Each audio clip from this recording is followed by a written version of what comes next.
Hello everyone and welcome to a new video tutorial for Abaddon the Despoiler. In this video we tackle the OSL on the leg and lower part of the arm with a wet palette this time, as many people asked for this, so I can show you which consistencies I'll be using during the process. Also, just a heads up, I know my mic isn't the best yet, but I'm getting a new one real soon so we can provide better quality to you guys. So please bear with me. Anyways, in my previous video on my channel, we talked about applying the OSL on a model.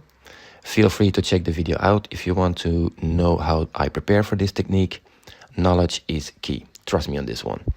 Everyone has their own style and approach. I'm just showing you how I do it and also how I prepare for it, as seen in my previous video.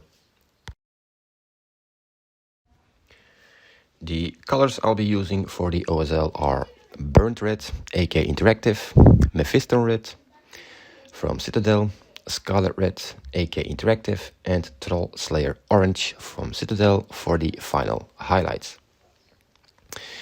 We're gonna start by adding water to the palette so we can create the good consistency to build up the OSL. Mostly it's 1 part of paint to 3 parts of water, but it depends on which paints you are using for it. Before we start applying, we test the consistency on our gloves or hand. You can see the first test was a little bit too thick, the second one a little bit too thin, so third time is the charm. Don't worry if you start with a paint being too thin, it's better to build up slowly with thin paint than start with layer consistency. Watered down paint such as glazes are very quickly to remove when you feel you did too much. Clean the brush in water quickly and go over the paint you applied lastly, and after a few strokes you'll notice you will remove what you didn't like. You want to apply the glazes carefully because you don't want to ruin the armor you painted previously. In most cases you want to paint your model first before applying the OSL, especially when the light source is pretty small, like a flame or a plasma glow. So here we start applying the burnt red and we start building up on the leg. Now remember, when you apply these thin layers you want to go from dark to bright and keep repeating the process until you get a nice transition from a see-through layer to the actual burnt red. Figure out where your OSL will be brightest and closest to the source, and you just apply these brush strokes from shade to light. In my previous video, I have shown you how to figure this out in an easy way. Now, just keep in mind that this part of the foot won't be so exposed to the fire that much. So we're gonna keep this pretty dark, but still give it that red hue. The reason why we do this is because right above his feet, you got some of the trims that prevent the light hitting the foot. That's why we will not go so bright in color as for example the leg and the trims itself.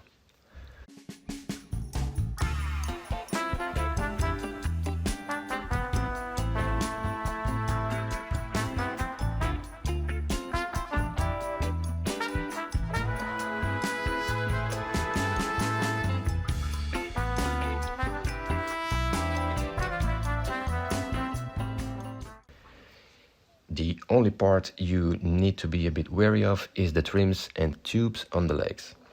Some of these trims, like the trim I'm doing right now, the light is coming from above, so we will only paint the upper part of the tube.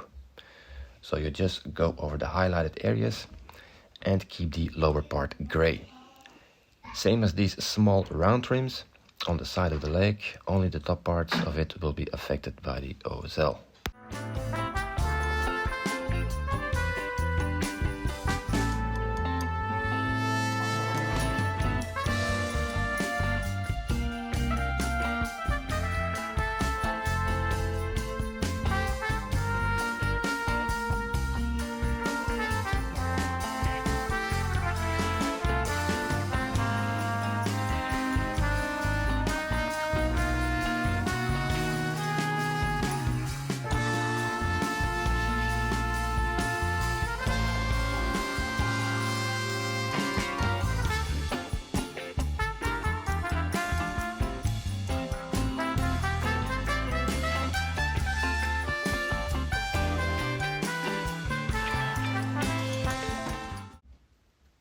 Same thing on the metal trims. We apply it on the vertical part of the trim, but the spikes that you see on the left of his leg, the source light will only affect the upper parts of these spikes. Lower parts, we keep those in the color we did before we started applying the OSL.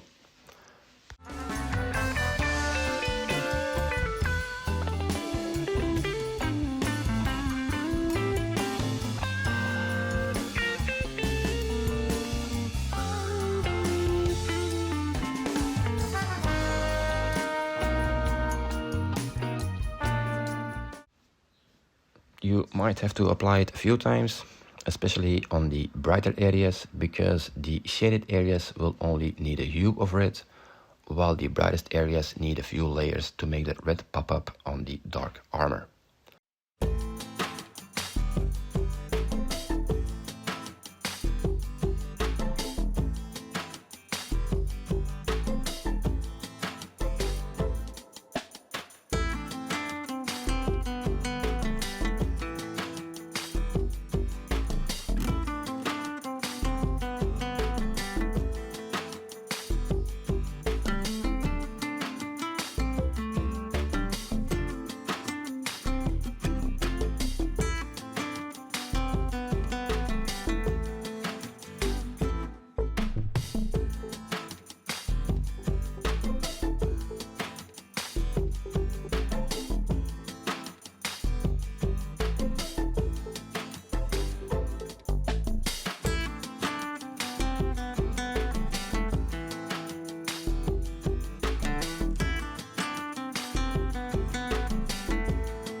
And as you can see, there are two of these tubes, and we're gonna apply the red on the upper part of this tube, while the tube above will only be painted on the lower part, because the height of the torch and fire is just below this area. So if I would also apply this red on the upper part of the tube here, it wouldn't really be realistic, because as mentioned before, the height of the fire won't reach this area. The area between these two tubes isn't metal, so this means we gotta keep this part darker than the metal parts.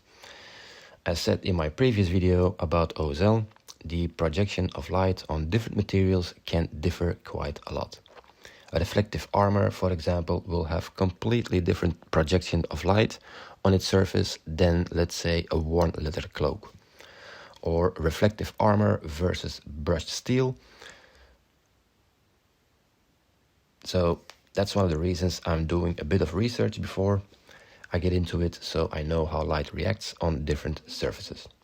On most of my models, I try to achieve realism in this fantasy universe. The armor here on Abaddon is pretty dark, so the OSL effect on the armor will be a lot more muted than a reflective steel armor, for example.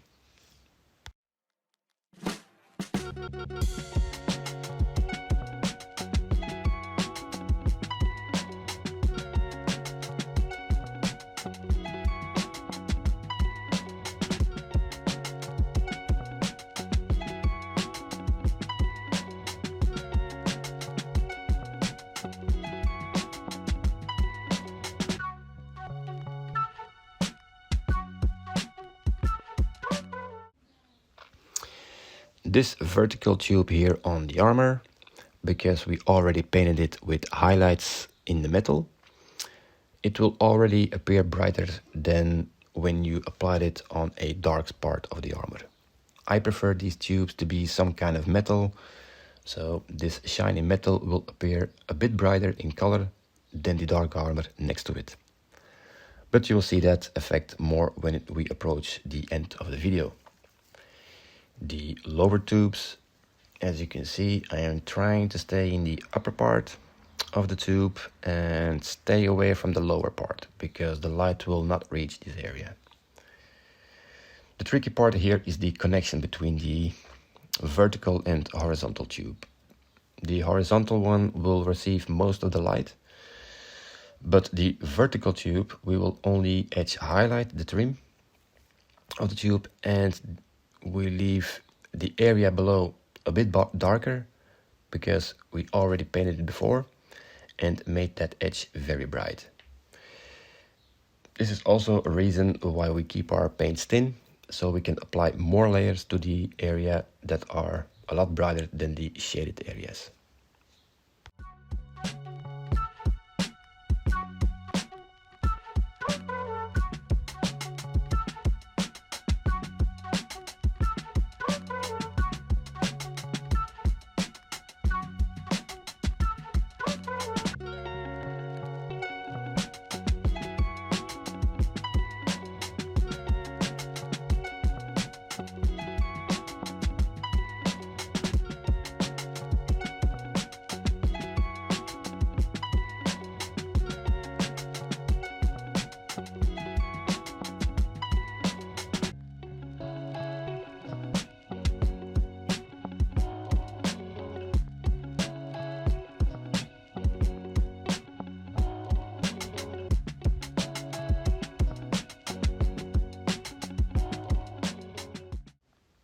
And this is what I mean with I prefer to paint my metals before I apply the light, because you have already figured out where the light will be, brightest or darkest. This makes things for you a lot easier to apply and follow.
Alright, the leg part here is done with the first few layers of burnt red, and we can now move on to the arm part, and we do the same thing as before.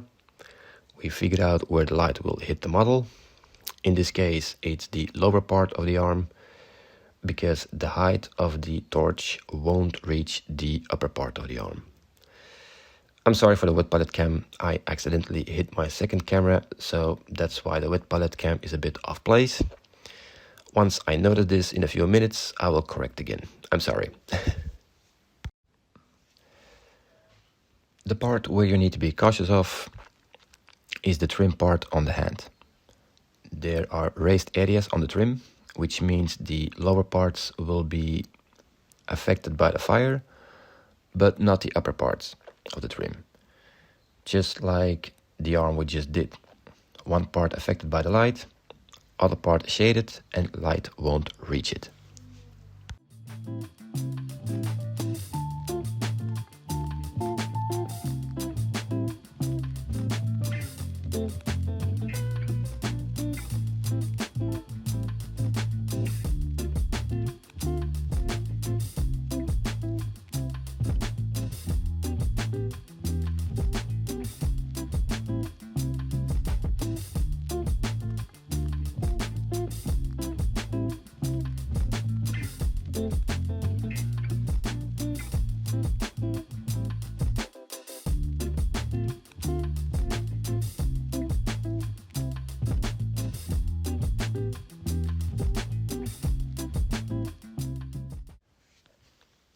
The last part that is affected by OSL is this small part of the trim, because as you can see here on the picture, the cloak has a hole and since it's reflective metal, we have to add some of that red onto it.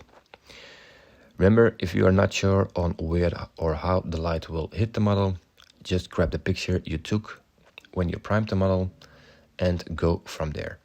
On that picture you will have everything you need to know on how it will affect the model. Also make sure you still go from dark to bright with the brush strokes, so the area you want brightest will be more and more visible because of the thin layers we apply. While we are painting the Mephiston Red, I have to say, being on holiday in Spain and making a video with this laptop wasn't my brightest idea ever. The laptop I'm using here is pretty slow and it took me about 17 hours to render a 50-minute video. So my apologies if the video came a bit later than what I said in the previous video, so that's my bad. So new laptop, a new mic is the next thing we have to buy so we can eliminate these issues in the future, as I'll be going holidays in like 2 months again. And this time it will be like for 30 days. So yeah, it will be a lot easier to upload and render a video while being on a holiday. So bear with me.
also from this stage on, we're gonna start edge highlighting things more, such as on these trims, but also on the leg where you got this small air vent or whatever it is. Edge highlighting doesn't really acquire glazes, but more of a creamy consistency.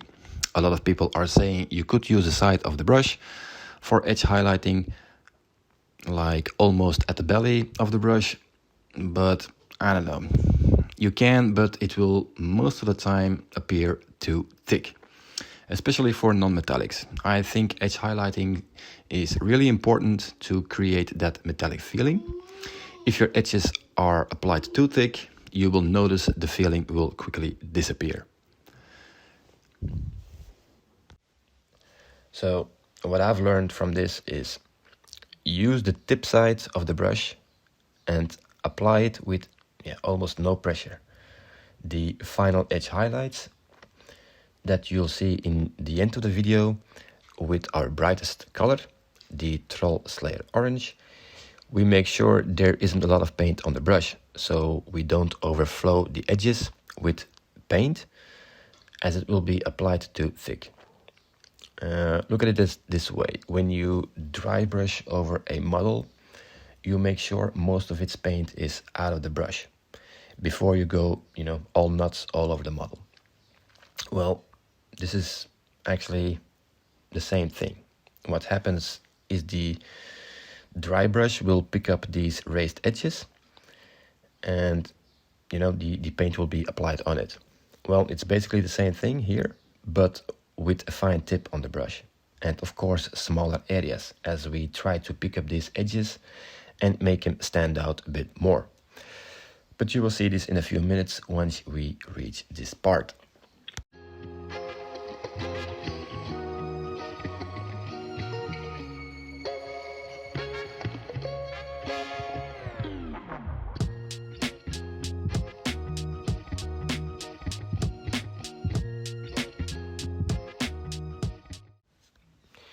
So the air vent we have here on the leg, the fire is in a higher area than where the vents are. So what does it mean? We only have to edge highlight the lower edges of the vent or roster, however you want to call it, so that it would stand out more.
We are now starting to apply the Scarlet Red from AK Interactive. This red has a bit more of an orangey tone, which is a perfect red for this kind of source light. In this case, a fire. As before, we are going to repeat everything we did before, but again, smaller areas, and again, we glaze from dark to bright. So we keep enforcing that orangey red to the highlight we want. Again, in this stage, edge highlighting becomes really important. I truly had a blast painting this model. It had a lot of everything really. I enjoyed trying out a new NMM palette, in this case the brass with the olive green. Steel NMM, we have a lot of leather of his cloak, we got hair and fur, and we have the possibility to play with fire and other OSL, such as on the face. So yeah, this model was a great experience and a great exercise to help me get better and understand things more. That's why I love doing commissions. You get models you normally wouldn't paint, or let's say you will paint them eventually, but you know how it goes. We buy stuff, it collects dust for a while, and after a few months you are like, oh yeah, I got this abaddon over here that I wanted to paint at some point. But with commissions you get to practice on these models. Everyone has got their own vision on how they want their model to look like, so it's a good inspiration for whenever you want to do this particular model yourself and compare with the one you already did. The commission I'm working on right now is a pretty big one, and I think it's close to 2,000 points of Blood Angels, but not all of them will be painted on a higher level. That would make it really expensive for the client, so I'm always happy that the client chooses a few tier 2 models where I could practice upon to get better in painting these miniatures. For example, the Sanguinary Guards I'm doing, or the Blood Angel Captain. Now, the coolest part of doing these commissions is that I always say to the client, give me a little bit more time, you pay the same price so I can create some content out of these commissions. I did not have one client yet that said no to getting cooler looking minis, so for me it's like a win-win. I am enjoying this hobby every minute. I paint with passion. I don't really care about the money. I just want people to be happy with what they receive in the end, and at the moment I have not disappointed any client yet so far. So for this I'm very grateful and happy to have achieved this, and I hope I can continue to make people happy with what I deliver.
Over here my camera died for a brief moment, so in this time I have also changed my wet palette, as you can see.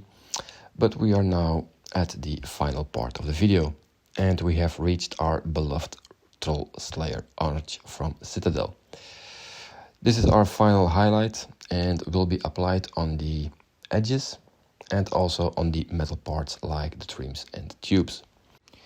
As you can see, the final highlights, you just have to, barely touch it. Make sure you get all the edges, because, yeah, it will stand out really, and especially on the tubes and on the trims, because these will be closest to the fire. Just with the tip of your brush, as you can see, I'm not edge highlighting with the side of my brush or with the belly. It will be way too thick. So in this way we really control what we are doing. Like I said before in the video, make sure you are edge highlighting with the tip of your brush, so you get total control of it, and not with the side of your brush, because the highlights will be too thick and this will ruin the effect.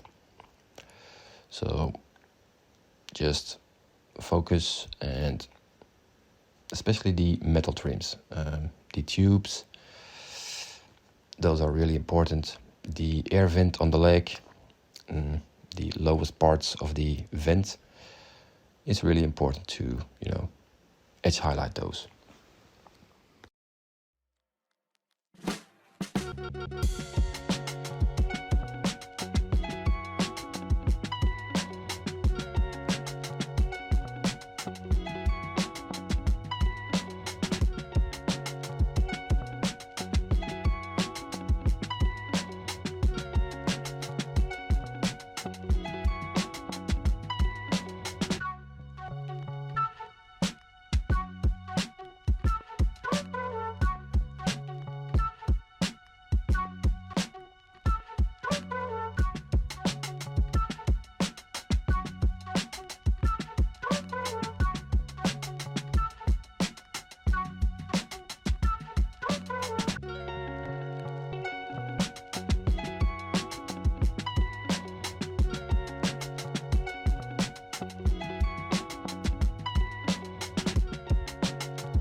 So here we are at the end of the video. I hope you like it, but more importantly, I hope you learned a thing or two. The next video that I will upload is the final video on Abaddon the Despoiler, which is the leather cloak. We are going to add some textures to it by adding a lot of scratches and marks, so to create this effect on the cloak. So stay tuned. I hope my laptop can handle another video and I hope to upload it in the next week. So stay tuned for that if you would like to see how I achieve this effect. Anyway, I thank you all for watching. Feel free to like and subscribe, share with your friends, comment down below if there is something you would like to see in the future on this channel, and I'll do my best to provide you all what you need. People have been asking for a lava base, which is coming, a plasma gem is coming, and also the sanguinary guard non-metallic sword. So feel free to join my journey and make it our journey to become a professional miniature painter. My Discord and other socials will be linked down below in the description. And as always, happy paintings and bye-bye.